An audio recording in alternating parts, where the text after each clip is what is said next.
Most of us believe America's war with Japan ended because atomic bombs were dropped on Hiroshima and Nagasaki, but is that the truth? And at what terrible cost? A short time ago, an American airplane dropped one bomb on Hiroshima and destroyed its usefulness to the enemy. That's one way to put it. There's a couple lingering questions here. What did the crew know, and did they realize the scope of the mission? Part of that is easy to answer. According to navigator Theodore Van Kirk, you couldn't be in the 509th and not know something was up. They told us that the weapon we were going to drop would destroy an entire city. Words like atomic and nuclear were never mentioned. The Enola Gay's tail gunner was then Tech Sergeant George Robert Caron. He was given a camera to photograph the explosion. At the same time, he told his crewmates what he was seeing over the intercom. His recollections in a later interview were chilling. The mushroom cloud was white on the outside, and it was sort of a purplish black toward the interior, and it had a fiery red core, and it just kept boiling up. I could see the city, and it was being covered with this low bubbling mass. It looks like bubbling molasses, let's say, spreading out and running up into the foothills, just covering the whole city. The crew then turned around so they could all see what was happening below. That's when co-pilot Robert A. Lewis wrote on the back of an old War Department form, "I honestly have the feeling of groping for words to explain this, or I might say, my God, what have we done?" I have walked and crawled through the bottom of hell. I should be dead, but it was my fate to keep on living. You might not know him by name, but Tsutomu Yamaguchi is one of the most well-known survivors of the bombings. Yamaguchi was 29 in 1945, working for Mitsubishi Heavy Industries. He was just a few miles from the epicenter at the moment of the blast. He was badly burned and his eardrums ruptured. He found a few other survivors, spent the night in an air raid shelter, and the next day headed to the train station. After swimming through a river clogged with the dead, he got on a train and headed home, to Nagasaki. He was treated by a doctor, a former classmate who didn't recognize him because of his burns, and he went to work on August 9th. As he was briefing the company director on Hiroshima, the second bomb hit. He dove underneath his desk. So he survived, but his colleagues lost their lives. His wife survived too, because she'd gone out to buy burn cream for him and wasn't at home when the house was destroyed. Here's the crazy thing. You see, Yamaguchi gets brought up all the time, but he wasn't alone. It's thought that around 165 people survived both the bombings. They're called the Niju Hibakusha, which means the twice-bombed person. Throughout World War II, it was common practice to drop warning leaflets over target cities before Allied bombers attacked, and this was done before the bombing of Hiroshima. They were called LeMay leaflets. They warned civilians that they lived in a city with military or industrial targets and they should get out of town before the bombing began. It's unclear how many leaflets were dropped at Hiroshima, and the historical record is iffy on the details, but one survivor interviewed by Time remembered them. Sachiko Matsuo survived the Nagasaki bombing. She was just 1.3 kilometers from ground zero when the blast hit. She said, "American B-29 bombers dropped leaflets all over the city warning us that Nagasaki would fall to ashes on August 8th. The leaflets were confiscated immediately by the Imperial Japanese Army. My father somehow got a hold of one and believed what it said. He built us a little barrack up along the mountain to hide out in. August 8th came and went, but in spite of some protests from some of her family, they stayed one more day after her father reminded them, the US is a day behind, remember?" Had more leaflets made their way into the hands of citizens like her father, and had those who saw them understood the international dateline, the final death toll may have looked different. When most of us think of the atomic bomb, we picture the mushroom cloud, but those who were on the ground say that was just one part of it. Shinji Mikamo recalled, "Suddenly I was facing a gigantic fireball. It was at least 5 times bigger and 10 times brighter than the sun. It was hurtling directly towards me, a powerful flame that was a remarkable pale yellow, almost the color of white. Then there was noise and the sensation that he'd been doused with boiling water. He was buried in the rubble of his house. After his father, Fukuichi, rescued him and they began walking through the ruins, he described gale force winds that created a tornado which swept through the rubble. It began to rain, but it wasn't the sort of rain that would extinguish the fiery tornadoes. It was black and radioactive and sticky. When survivors tried to wash it from their blistered and burned bodies, they couldn't. Shinji and his father grew so weak that they were eventually unable to walk and began to crawl.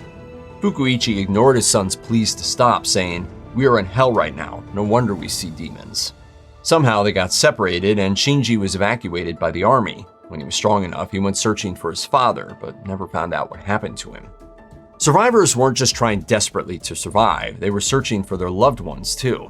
Sometimes they found them, and sometimes they were left alone to try to properly, respectfully dispose of their remains.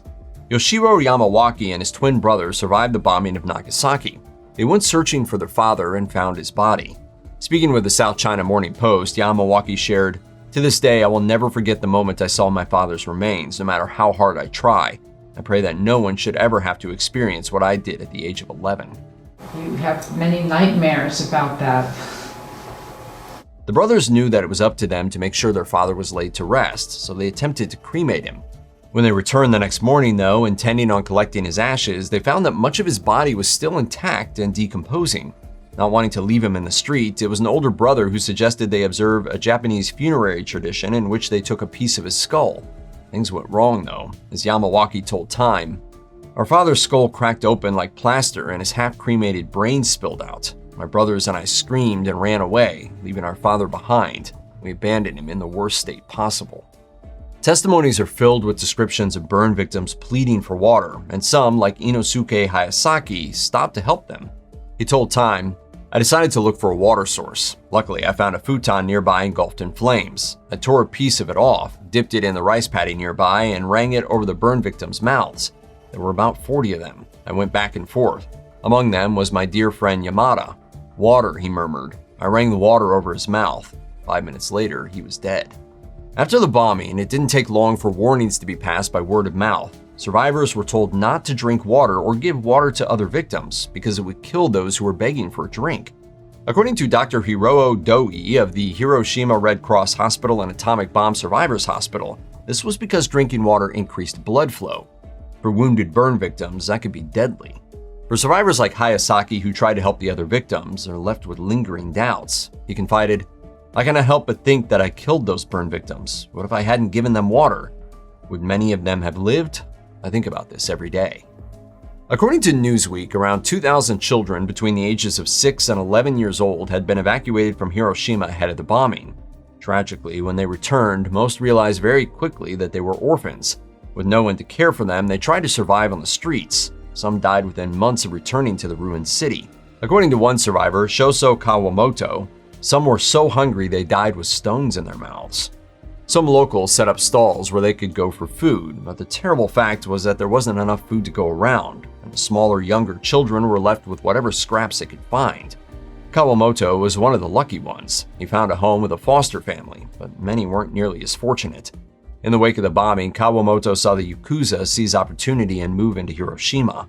He saw many of the young orphan girls sold to the yakuza, or they were forced into a life of sex work. Many orphaned children did what they needed to do in order to survive. Those who survived the dropping of the atomic bombs are called hibakusha. Being officially designated a hibakusha comes with certain valuable benefits, like access to government subsidies for healthcare. But there were also other not-so-nice ramifications. For a long time, they faced almost unthinkable discrimination. Take Hiroko Tanaka. She survived Hiroshima, but when it came time for her to apply for official government status as a hibakusha, she waited 5 decades. Her husband explained why to The Independent, saying, "She kept her status hidden from me. At the time, there were all sorts of rumors. People in Tokyo said, 'Don't marry someone from Hiroshima, you will be contaminated.'" Many hibakusha have similar stories. When Nagasaki survivor Katsuko Kanamori left the remains of her home and moved to Gifu, she quickly learned to make up stories about her past. In relation to everything from seeking employment to marriage, no one wanted a hibakusha. They were afraid the radiation was contagious. Shoso Kawamoto found that out at the age of 23 when he met and fell in love with a girl he wanted to marry. Because of his hibakusha designation, his fiance's family forbade the marriage. He was understandably devastated and left the city, vowing to remain single for life. When the bombs were dropped, nobody really knew what the consequences would be for survivors. According to research done by Claremont Graduate University professor of history Janet Farrell Brody, censorship by occupying U.S. forces made things even more difficult for those trying to treat survivors. Brody says that while the U.S. publicized information about the bomb's destructive power, they kept other things, like the brutal effects of radiation, quiet.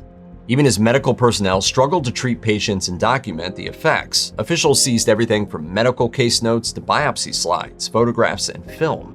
That information, which undoubtedly would have been useful had it been shared among the medical community, was then sent back to the United States where it was classified. American forces even went as far as restricting any criticism of American activities in Japan and completely denied there were any lasting effects from the radiation. As a result, some survivors waited a long time for help. Doo Minako survived Nagasaki, but as late as 1949, her wounds were still unhealed, and her hair still fell out as soon as it grew in. That was when the Atomic Bomb Casualty Commission showed up on her doorstep and promised to help. Unfortunately, help wasn't what she got. She was taken to a U.S. facility, photographed, and sent home. The ABCC was under strict orders not to provide medical treatment, permitted only to document survivors' injuries for further study. Minako was so ashamed of her condition that she remained a shut-in for years. We were used as a guinea pig twice. First as a target, second as an object of medical research. We've heard again and again that the dropping of the atomic bombs is what led to Japan's surrender, but some historians have a very different opinion. According to Greg Herkin, emeritus professor of history for the University of California, Merced, new research into Japanese records show it was far more complicated. On August 8th, the Soviet Union entered the war against Japan. They'd previously honored a non-aggression pact with the country, and Japan still hoped the Soviets would act as something of an intermediary between themselves and the Allies. With the Soviet attack, though, things changed, and Japan surrendered. The Carnegie Council for Ethics in International Affairs points out that, yes, Hiroshima and Nagasaki were the proving grounds for atomic weapons, but the US had actually bombed 68 Japanese cities in 1945. When it comes to casualties, Hiroshima is second. Compare that to the March 10, 1945 bombing of Tokyo, when the Allies dropped cluster bombs and napalm on the city. Around 105,400 people were killed, and a fifth of the city was reduced to ruin. Devastating as they were, atomic bombs were just more bombs, while the Soviet Union's entry into the fray was an escalation. The Carnegie Council puts it this way: the Soviet declaration of war was decisive, Hiroshima was not. Is that a controversial Monday morning quarterbacking of the bombing? Well, yes. Ultimately, the bombings and subsequent surrender will be debated for a long time, including here in the comments.